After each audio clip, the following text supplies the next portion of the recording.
Y hasta ahora recibimos a Adrián Celaya, presidente de EKAI Group. Adrián, muy buenos días. Hola, buenos días. ¿Cómo cambia la fotografía ahora que Zelensky se presta a entrevistarse con Putin, que habla de negociaciones, aunque no de esa tregua de 30 días? ¿Cómo encaramos, por tanto, esa cita? Bueno, yo creo que lamentablemente estamos en una dinámica de gestos, ¿no?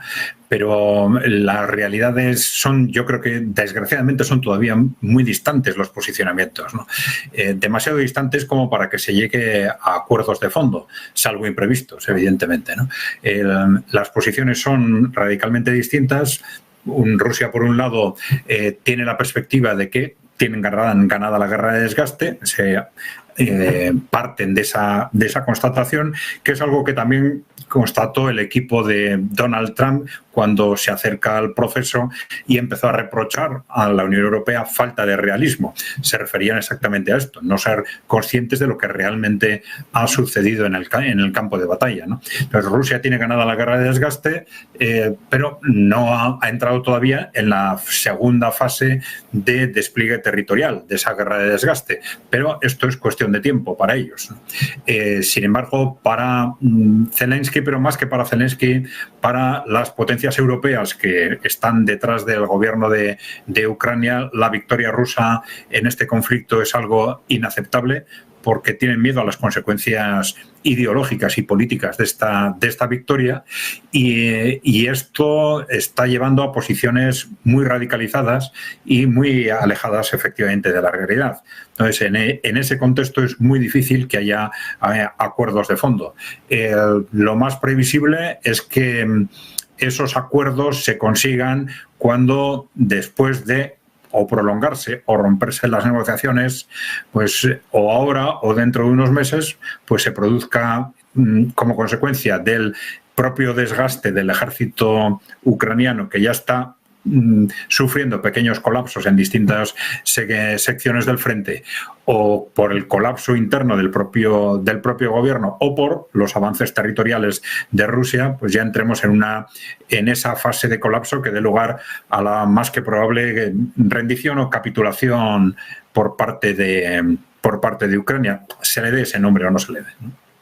Adrián, por adentrarnos un poco en lo que son los distintos actores que participan en este conflicto, decías ahora mismo, ¿no?, que para las potencias europeas la victoria rusa es inaceptable. En las últimas horas hemos escuchado al ministro de Exteriores francés, a Barrot, señalando como si Putin no aceptaba esa tregua, todo esto claro previo y mientras se está desgranando, ¿no?, lo que es la propuesta de Putin, la respuesta de Zelensky, la presión de Trump, apuntaba a cómo Europa podría intentar ahogar más económicamente a la situación de las arcas públicas de Rusia, apuntaba al petróleo, al sistema financiero. Incluso ponía sobre la mesa cómo desde Estados Unidos está esa propuesta de Graham de incluso poner aranceles del 500% a países que compran a Rusia petróleo, gas o uranio. No sé hasta qué punto esas negociaciones, en medio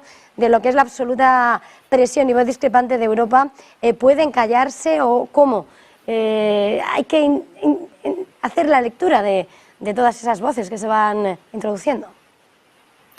Sí, es una consecuencia de esa situación de pánico de las élites económicas, fundamentalmente occidentales, que consideran pues que esa victoria rusa en Ucrania es, digamos, un punto de inflexión hacia la pérdida de control del mundo y probablemente también hacia la pérdida del control político de Europa, ¿no? Bueno, yo creo que amenazas va a haber, también hay gestos, las dos partes están intentando que la responsabilidad, la imagen de responsabilidad de que no se llegue a un acuerdo recaiga sobre la otra parte, pero ninguna está dispuesta a hacer concesiones de fondo, ¿no? Concesiones de fondo que lógicamente podrían ser, en este caso, por parte de Rusia, aceptar una tregua de ese tipo de un mes, algo que no tiene mucho sentido, que es lógico que un bando que está perdiendo y en situación de avanzar rápidamente hacia el colapso, pues plantee ese tipo de propuestas, y es lógico que el que está ganando no las acepte, ¿no? Rusia ha hablado siempre de una tregua así, pero no una tregua previa, ¿eh? Tregua cuando las negociaciones avancen y como consecuencia de la negociación. Entonces, si Kiev no acepta ese marco de negociación, pues lo lógico es que al final, por falta de acuerdos, la situación se vuelva a remitir a la realidad del frente de batalla y a cómo vaya evolucionando ese frente de batalla y el colapso del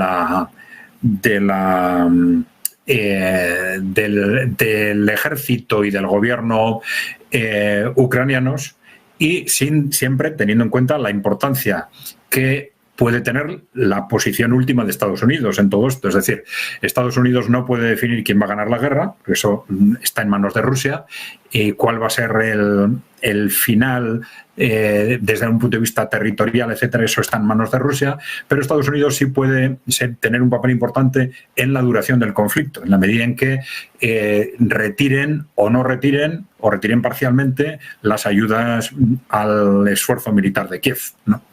Claro, en ese escenario ha resultado claro como públicamente, de nuevo, y en Truth Social, en su red social, Donald Trump, cuando hablaba Putin, antes de que respondiese Zelensky, digamos que le volvía a empujar a que había que acabar con la matanza, que en las negociaciones ya hubiera o no hubiera tregua. Está claro que él había señalado que tenía su propia fecha límite, su deadline en mente para, si no, apartarse. Puede estar, sin lugar a dudas, como ese revulsivo final para que Zelensky haya aceptado. Bueno, las posiciones de Estados Unidos están siendo bastante caóticas, y esto es probablemente una consecuencia de la forma habitual de gestionar los procesos negociadores por parte de Donald Trump. Es decir, nos encontramos con que una semana achacan la responsabilidad de que las negociaciones no avancen a Rusia, la siguiente semana a Ucrania, la siguiente semana a Rusia. Estamos en ese continuo vaivén. Pero bueno, yo supongo que independientemente de lo que se transmita exteriormente o mediáticamente, Estados Unidos es consciente de cuál es la realidad de fondo, que es no es otra que el proceso tiene el proceso que se abrió ya desde hace meses, tiene un fallo de fondo, que es que Estados Unidos no puede aparecer como mediador en un proceso en el que es parte implicada muy directa. El esfuerzo militar de Kiev ha sido sostenido fundamentalmente por el apoyo directo de Estados Unidos. Es decir, Estados Unidos es parte en el conflicto, y distintos interlocutores en Estados Unidos han dicho repetidamente que lo que ha sucedido en Ucrania es que Estados Unidos se ha enfrentado directamente a Rusia y ha perdido, utilizando el ejército ucraniano, pero se ha enfrentado directamente a Rusia con todos los medios posibles, económicos, militares, políticos, y ha perdido. Entonces, de alguna forma, Trump está intentando gestionar esa derrota, salvando la imagen lo mejor posible, pero claro, esto es muy complicado si no son consecuentes con cuál es esa realidad de fondo que ellos conocen perfectamente. Escenario, Adrián, quería preguntarle, porque todo este nuevo capítulo de cara a lo que va a ser esa negociación el jueves en Estambul llega después de que Vladimir Putin declarase esa tregua unilateral, exhibiera sus lazos internacionales y sobre todo sentado a su lado Xi Jinping, mientras hoy, por cierto, que China decía como sigue apostando por una salida pacífica al conflicto, pero sin lugar a dudas Putin ha exhibido esa alianza con Xi Jinping mientras retoma el diálogo con Estados Unidos, pero los bloques van cobrando cada vez más peso y China es el claro punto de atención de ambos lados. No sé cómo puede haber pesado esa escenificación para lanzar esta propuesta y tal vez darle más peso, ¿no?, a lo que puede ser el papel de Putin. Sí, bueno, es muy posible que haya tenido algún impacto. Claro, estos actos en Moscú han tenido un relieve internacional inédito, algo que no ha sucedido nunca.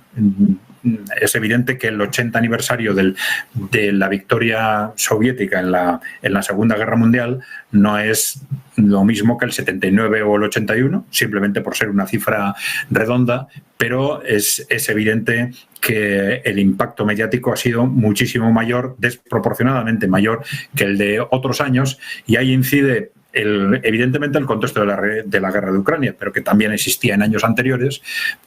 Probablemente Rusia ha realizado un esfuerzo diplomático y de gestión mayor que otras veces, pero sobre todo la actitud, en buena parte la actitud de la Unión Europea, una actitud desaforada, primero por parte de Kaja Kallas, luego por parte del propio gobierno de Ucrania, amenazando incluso con bombardear Moscú.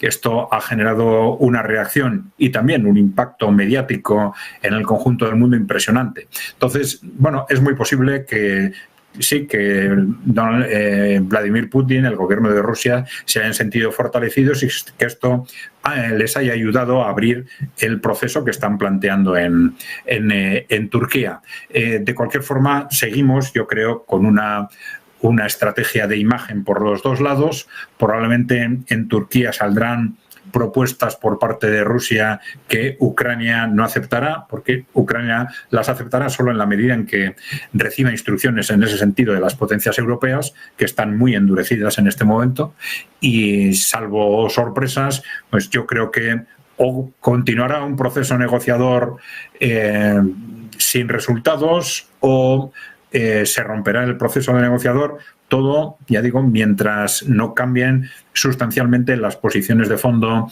de la Unión Europea y del gobierno de Ucrania, que, salvo cambios políticos imprevistos, sucederá como consecuencia del avance en el propio terreno, ya dicho, o como consecuencia del colapso interno de Ucrania o como consecuencia de los avances territoriales que se produzcan en las ofensivas rusas.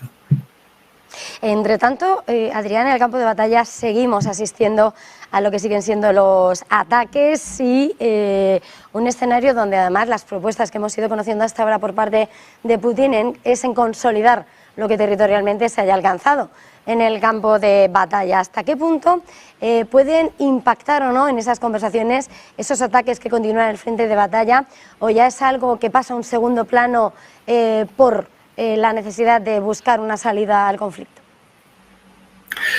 Bueno, yo creo, sí, efectivamente que eso está asumido. Es decir, que por parte de Rusia, lógicamente, es inaceptable que se pida un altos el fuego como condición previa para negociar. Altos fuegos significativos de un mes, de 15 días, algo por el estilo, lo cual solo significaría fortalecer al grupo, al bando ucraniano, y en este sentido pues hacer más difícil incluso el proceso negociador de fondo, ¿no?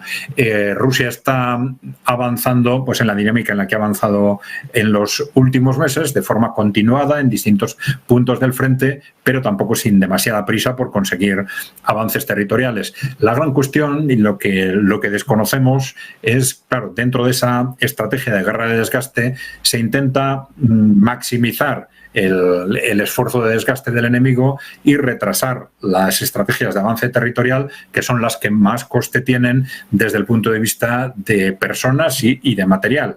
Pero hay un umbral en el cual el bando ganador, en este caso el ruso, pues toma la decisión de decir, bueno, los costes que prevemos en los avances territoriales, como consecuencia de que ya hemos conseguido un suficiente desgaste, pues ahora son ya asumibles, y entonces no lanzamos las ofensivas que aspiran a ese avance territorial. Lo que desconocemos es exactamente esto, ¿no? ¿Cuál es el umbral que desde el punto de vista del ejército ruso, del gobierno ruso, es un umbral aceptable de desgaste del ejército ucraniano como para ya lanzar estas grandes ofensivas territoriales, que sí vendrán tarde o temprano, por supuesto?